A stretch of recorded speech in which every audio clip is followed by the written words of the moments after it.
Se la data del rientro in classe sembra ormai fissata, le dinamiche della nuova scuola sono ancora in alto mare. Ma il presidente Luca Zaia annuncia l'imminente arrivo di linee guida per il settore scolastico. Io oggi contavo di portarvi le linee guida delle scuole. Siamo ancora fermi. Vi posso dare la mia parola d'onore che ce le ho sopra la scrivania. C'è ancora un altro aggiustamento perché a Roma non va mai ben niente.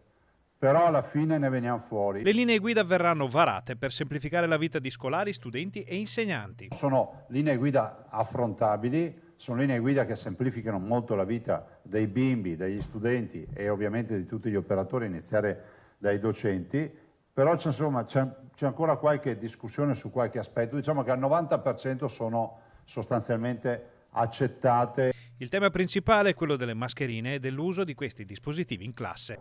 Resto dell'idea che la mascherina debba essere utilizzata per i bimbi negli spostamenti, ma non è che uno può stare 5 ore a scuola con mascherina su, si intossica, respira CO2, non ha un ricambio giusto di ossigeno, quindi lo scambio tra sangue arterioso e sangue venoso non c'è, si ossigena di meno, poi uno sviene, un altro va in ipossia, un altro strapparla, insomma penso che non funzioni così, no?